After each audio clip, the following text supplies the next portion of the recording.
ಶ್ರೀ ಗುರುರಾಘವೇಂದ್ರಾಯ ನಮಃ. ನಿತ್ಯಂ ಅಮ್ಮ ಮಗಳು ಯೂಟ್ಯೂಬ್ ಚಾನಲ್ಗೆ ಸ್ವಾಗತ. ಯಾರೆಲ್ಲ ಈ ವಿಡಿಯೋನ ನೋಡ್ತಿದ್ದೀರಾ ಅವ್ರಿಗೆಲ್ಲರಿಗೂ ನನ್ನ ನಮಸ್ಕಾರನ ತಿಳಿಸ್ತಾ, ಇವತ್ತಿನ ಈ ವಿಡಿಯೋದಲ್ಲಿ ಇದೇ ಶನಿವಾರ ಏಕಾದಶಿ ಬರ್ತಿದೆ, ಅದ್ರ ಬಗ್ಗೆ ಸಂಪೂರ್ಣವಾಗಿ ಮಾಹಿತಿ ತಿಳಿಸ್ತಾ ಇದ್ದೀನಿ. ನಾವು ರಾಯರ ಭಕ್ತರಾದ್ಮೇಲೆ ಏಕಾದಶಿ ವ್ರತಾಚರಣೆನ ಶ್ರದ್ಧಾ ಭಕ್ತಿಯಿಂದ ಆಚರಣೆ ಮಾಡಬೇಕು. ಆವಾಗ ನಾವು ತುಂಬ ಹತ್ರ ಆಗ್ತೀವಿ ರಾಯರಿಗೆ. ಹಾಗೆ ರಾಯರು ಕೂಡ ನಮ್ಗೆ ಏನಾದರೂ ಒಂದು ಅನುಗ್ರಹಿಸೋದಕ್ಕೆ ತುಂಬ ಸುಲಭ ಆಗುತ್ತೆ. ನಾವು ಈ ಏಕಾದಶಿ ಆಚರಣೆನ ನಮ್ಮ ಪಾಪ ಕರ್ಮಗಳ ವಿಮೋಚನೆ ಮಾಡ್ಕೊಳ್ಳೋದಕ್ಕೋಸ್ಕರ ಆಚರಣೆ ಮಾಡ್ತೀವಿ. ಪ್ರತಿಯೊಬ್ಬರು ಕೂಡ ವಯಸ್ಸಾದವರಿಂದ ಹಿಡಿದು ಚಿಕ್ಕ ಮಕ್ಕಳಿಂದ ಹಿಡಿದು ಎಲ್ಲ ವಯಸ್ಸಿನವರು ಈ ಏಕಾದಶಿ ವ್ರತಾಚರಣೆನ ಮಾಡಲೇಬೇಕು. ತುಂಬ ನಮಗೆ ಆರೋಗ್ಯ ಸಮಸ್ಯೆ ಇದೆ, ನಮಗೆ ಉಪವಾಸ ಇರೋದಕ್ಕೆ ಆಗಲ್ಲ ಅನ್ನೋರಾದರೆ, ತುಂಬ ವಯಸ್ಸಾಗಿದೆ, 3 ಹೊತ್ತು ನಾವು ಏನಾದರೂ ತಿನ್ನಲೇಬೇಕು, ಉಪವಾಸ ಅಸಾಧ್ಯ ಅನ್ನೋರಾದರೆ ಅವತ್ತೊಂದು ದಿನ ಅನ್ನದಿಂದ ಮಾಡಿರೋಂತಹ ಯಾವುದೇ ಪದಾರ್ಥಗಳನ್ನ ನೀವು ತಿನ್ನಬಾರ್ದು. ಅದನ್ನು ಬಿಟ್ಟು ಹಣ್ಣು, ಜ್ಯೂಸು, ಕೆಲವರು ರವೆ ಉಪ್ಪಿಟ್ಟು ಮಾಡಿ ತಿಂತಾರೆ. ಈ ಥರ ನಿಮಗೆ ಅನುಕೂಲ ಆಗೋಂಥದ್ದನ್ನು ಮನೆಯಲ್ಲಿ ಈರುಳ್ಳಿ ಬೆಳ್ಳುಳ್ಳಿ ಉಪಯೋಗಿಸದೆ ಮಾಡಿ ತಿನ್ಬೋದು. ಆದರೆ ದೇಹದಲ್ಲಿ ದೇವರು ಚೆನ್ನಾಗಿ ಶಕ್ತಿ ಕೊಟ್ಟಿದ್ದು, ಅಯ್ಯೋ ನನ್ನ ಕೈಲಿ ಮಾಡೋಕ್ಕಾಗಲ್ಲ, ಮಾಡಿದ್ರೆ ತಲೆ ಸುತ್ತು, ಹಾಗೆ ಹೀಗೆ ಅಂತ ಹೇಳಿದೆ ಯಾರಿಗೆಲ್ಲ ಸಾಧ್ಯ ಏಕಾದಶಿ ವ್ರತಾಚರಣೆ ಮಾಡೋದಕ್ಕೆ ಅವರೆಲ್ಲರೂ ಕೂಡ ಏಕಾದಶಿ ವ್ರತಾಚರಣೆನ ಮಾಡಲೇಬೇಕು.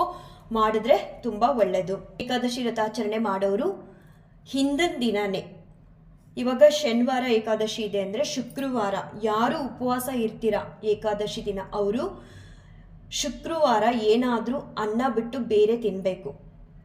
ಅನ್ನನ ಊಟ ಮಾಡಬಾರ್ದು ಶುಕ್ರವಾರ ನೈಟೇ. ಇನ್ನು ಶನಿವಾರ ಬೆಳಿಗ್ಗೆಯಿಂದ ಸಂಜೆ ತನಕ ಕೂಡ ನೀವು ಉಪವಾಸದಲ್ಲಿ ಇರಬೇಕು.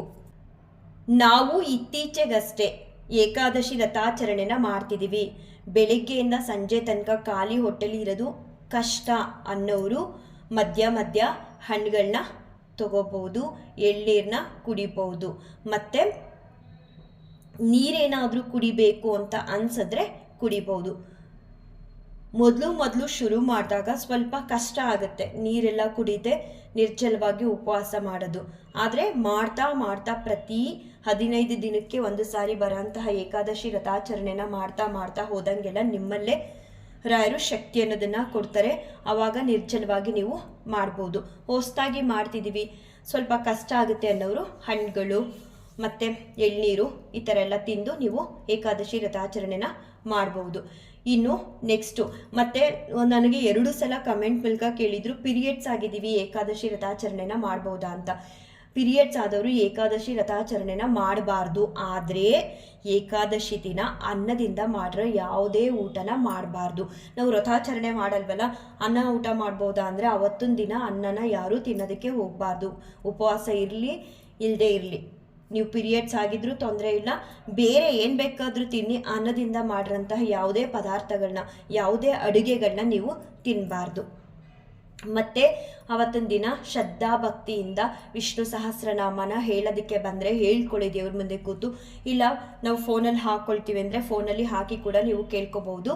ಮತ್ತು ಸಂಜೆ ಕೂಡ ದೇವರಿಗೆ ನಮಸ್ಕಾರ ಮಾಡಿ ನೆಕ್ಸ್ಟ್ ಡೇ ಅಂದರೆ ದ್ವಾದಶಿ ದಿನ ಬೇಗನೆ ಎದ್ದು ದೇವ್ರಿಗೂ ಕೂಡ ಒಂದು ನೈವೇದ್ಯಕ್ಕೆ ಸಿಹಿ ಪೊಂಗಲು ಇಲ್ಲಾಂದರೆ ಕ್ಷೀರ ಅನ್ನ ಏನಾದರೂ ಸರಿ ಅನ್ನದಿಂದ ಮಾಡಿರೋಂತಹ ಸಿಹಿನ ದೇವರಿಗೆ ನೈವೇದ್ಯ ಇಟ್ಟು ನೀವು ಕೂಡ ಬೆಳಿಗ್ಗೆನೆ ಮನೇಲಿ ಅಡುಗೆ ಮಾಡಿ ಊಟ ಮಾಡ್ಬೋದು. ನೀವು ದ್ವಾದಶಿ ದಿನ ಮನೇಲಿ ಯಾವುದೇ ರೀತಿ ಬಗೆ ಅಡುಗೆಗಳನ್ನ ಬೇಕಾದರೂ ಮಾಡ್ಬೋದು.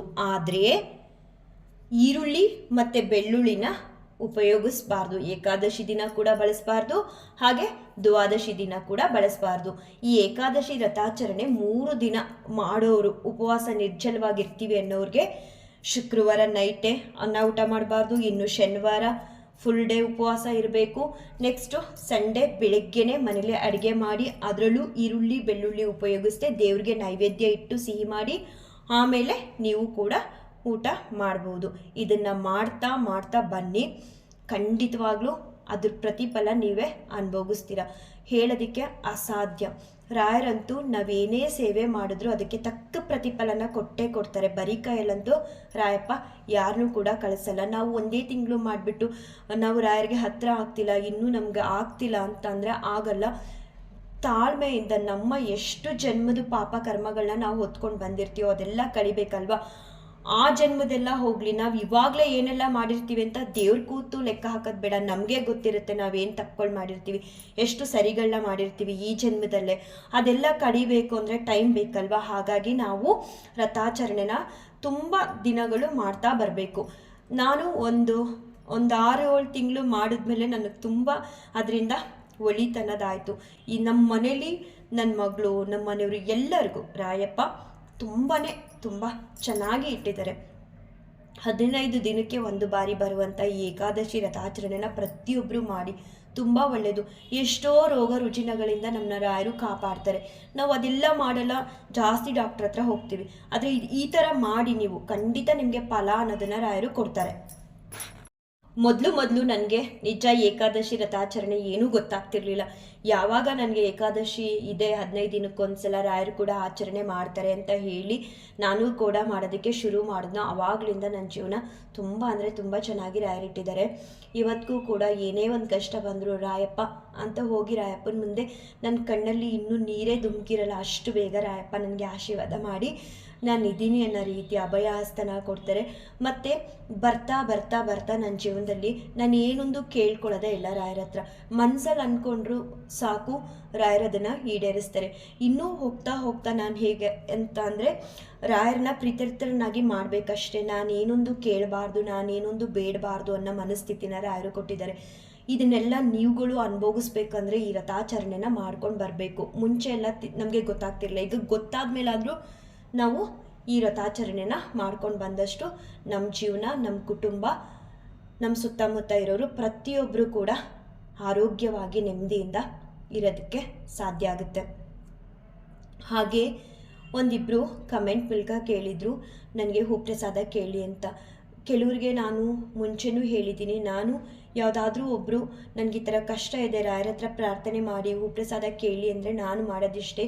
ರಾಯಪ್ಪನ ಹತ್ರ ನನ್ನ ಕಷ್ಟನ ಯಾವ ರೀತಿ ವ್ಯಕ್ತಪಡಿಸ್ತೀನಿ, ನನ್ನ ಪ್ರಾರ್ಥನೆನ ಹೇಗೆ ಹೇಳ್ಕೊಳ್ತೀನಿ ರಾಯರ ಹತ್ರ, ಅದೇ ರೀತಿ ನಾನು ಹೇಳ್ಕೊಳ್ತೀನಿ. ಪ್ರತಿ ಸಲ ನನ್ನ ಕಮೆಂಟ್ ಯಾರೇ ಮಾಡಿದ್ರು ಕೂಡ ನನಗೆ ಈ ಥರ ಕೇಳ್ಕೊಳ್ಳಿ ಅಂದಾಗ ರಾಯರನ್ನ ಪೂಜೆ ಸಮಯದಲ್ಲಿ ನಾನೇನು ಕೇಳ್ಕೊಳ್ಳಲ್ಲ, ರಾಯರ ಹತ್ರ ಆ ಕಮೆಂಟ್ಗಳನ್ನ ನಾನು ಕೇಳ್ಕೊಳ್ತೀನಿ.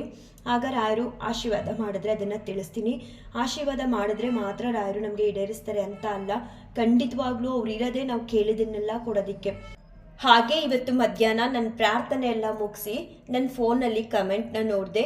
ಪವಿತ್ರ ಅಂತ ಮತ್ತು ಇನ್ನೊಬ್ಬರು ಅವ್ರ ಮಗುಗೋಸ್ಕರ ನಾನು ರಾಯರ ಹತ್ರ ಆರಾಧನೆ ದಿನವೇ ಕೇಳಿದ್ದೀನಿ. ಆದರೂ ಅವ್ರಿಗೆ ಸ್ವಲ್ಪ ಯಾವುದೇ ತಾಯಿಗಾದ್ರೂ ಭಯ ಅನ್ನೋದಿರುತ್ತೆ, ನೋವು ಅನ್ನೋದಿದ್ದೇ ಇರುತ್ತೆ. ನಾನು ಹೇಳೋದು ಒಂದೇ, ನಿಮ್ಮ ಮಗು ಚಿಕ್ಕದು, ಖಂಡಿತ ರಾಯರು ಕೈ ಬಿಡಲ್ಲ. ನೀವು ರಾಯರ ಸೇವೆ ಮಾಡ್ತಾ ಬನ್ನಿ. ನಾನು ಅವತ್ತು ಕೂಡ ಹೇಳಿದ್ದೀನಿ, ಕಮೆಂಟ್ ಮೂಲಕ ತಿಳಿಸಿದ್ದೀನಿ.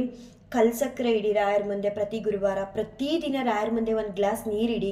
ಯಾರಾದರೂ ಬೃತ್ತಿಕ ಪ್ರಸಾದ ಕೊಟ್ಟರೆ ಅವರಿಂದ ಬೃತ್ತಿಕ ಪ್ರಸಾದ ಕಲೆಕ್ಟ್ ಮಾಡಿಕೊಂಡು ಮಗುಗೆ ಬೆಳಿಗ್ಗೆನೆ ಸ್ವಲ್ಪ ನೀರಿಗೆ ಹಾಕಿ ಕುಡಿಯೋದಕ್ಕೆ ಕೊಡಿ. ರಾಯರ ಮುಂದೆ ಇಟ್ಟು ನೀರು ಕುಡಿಸ್ತಿರಲ್ಲ, ಇದೇ ನನ್ನ ಮಗುಗೆ ದಿವ್ಯ ಔಷಧ ಅಪ್ಪ, ನನ್ನ ಮಗುನ ಕಾಪಾಡು ಅಂತ ಹೇಳಿ ರಾಯರ ಹತ್ರ ಪರಿಪರಿಯಾಗಿ ಬೇಡ್ಕೊಳ್ಳಿ.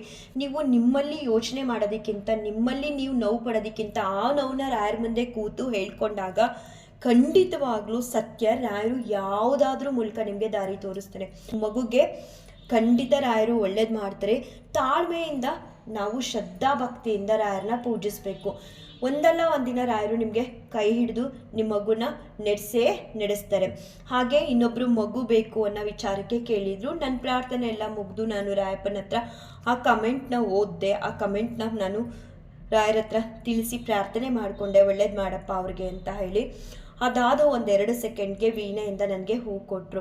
ನಾನು ತುಂಬ ಬಾರಿ ಹೇಳಿದ್ದೀನಿ, ನಾನು ಹೂವೇ ಕೊಡಿ ರಾಯಪ್ಪ, ನೀವು ತಿಳಿಸ್ಬೇಕು ಮಗು ಆಗುತ್ತಾ ಇಲ್ವಾ ಅಂತ. ನಾನು ಯಾರ್ದಾದ್ರೂ ಕಮೆಂಟ್ ಬಂದಾಗ ಈ ಥರ ಕೇಳಲ್ಲ.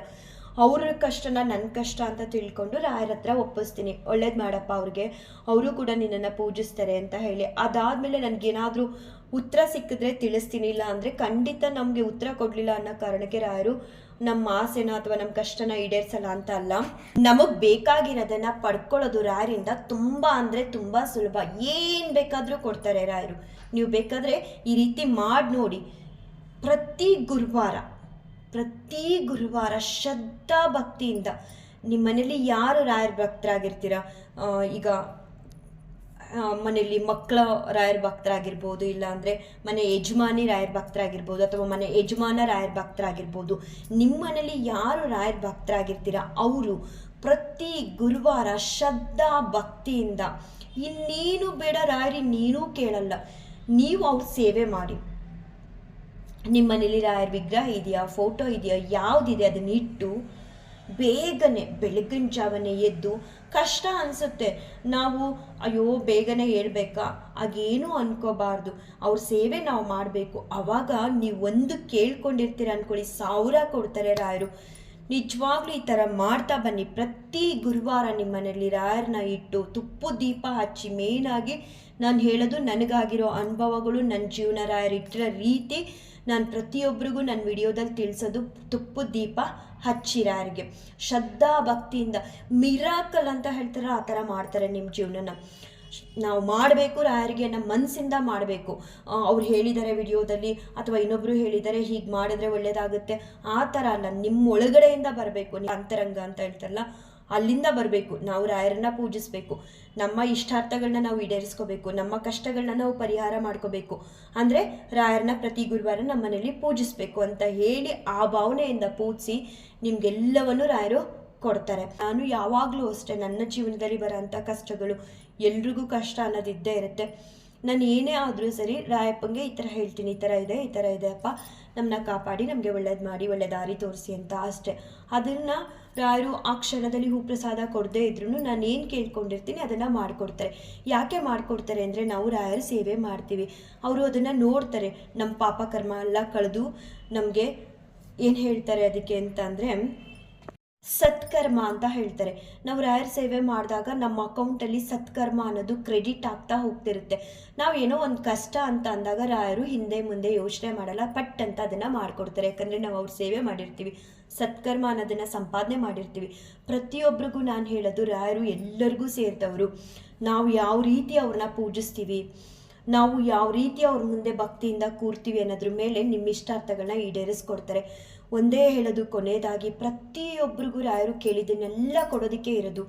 ನಾವು ನಮ್ಮ ಮನೆಯಲ್ಲಿ, ನಮ್ಮ ಮನದಲ್ಲಿ ರಾಯರನ್ನ ಪೂಜಿಸಬೇಕು. ಅದರಲ್ಲೂ ಪ್ರತಿ ಗುರುವಾರ ವಿಶೇಷ. ಗುರುವಾರ ಅಂದರೆ ತುಂಬಾ ವಿಶೇಷ. ನಿಜವಾಗ್ಲೂ ಪ್ರತಿದಿನವೂ ಗುರುವಾರ ಯಾಕೆ ಆಗಬಾರ್ದು ಅನಿಸುತ್ತೆ ನನಗೆ. ಅಂತಂಥ ಅನುಭವಗಳನ್ನ ರಾಯರು ಮಾಡಿಕೊಡ್ತಾರೆ. ನಿಮಗೂ ಈ ಅನುಭವ ಆಗಬೇಕಂದ್ರೆ ಪ್ರತಿ ಗುರುವಾರ ಶ್ರದ್ಧಾ ಭಕ್ತಿಯಿಂದ ರಾಯರಿಗೆ ತುಪ್ಪದ ದೀಪ ಹಚ್ಚಿ, ಉಳಿದಿದ್ದು ನಿಮ್ಮ ಮನಸ್ಸಿಗೆ ಏನು ಅನಿಸುತ್ತೋ ಅದನ್ನು ಇಟ್ಟು ರಾಯರಿಗೆ ನೀವು ಪೂಜೆ ಮಾಡ್ತಾ ಬನ್ನಿ. ಖಂಡಿತವಾಗ್ಲೂ ಪ್ರತಿಯೊಬ್ಬರು ಕಷ್ಟನೂ ಕಳೆಯೋದಕ್ಕೆ ರಾಯರಿರೋದು. ಒಳ್ಳೇದು ಮಾಡ್ತಾರೆ ರಾಯರು. ಎಲ್ಲರನ್ನೂ ಕಾಪಾಡಲಿ, ಎಲ್ಲರಿಗೂ ಒಳ್ಳೇದು ಮಾಡಲಿ ಅಂತ ಮತ್ತೊಂದು ಬಾರಿ ಪ್ರಾರ್ಥನೆ ಮಾಡಿಕೊಂಡು ಈ ವಿಡಿಯೋನ ಎಂಡ್ ಮಾಡ್ತೀನಿ. ಶ್ರೀಕೃಷ್ಣಾರ್ಪಣಮಸ್ತು, ಶ್ರೀಕೃಷ್ಣಾರ್ಪಣಮಸ್ತು, ಶ್ರೀಕೃಷ್ಣ ಅರ್ಪಣಮಸ್ತು.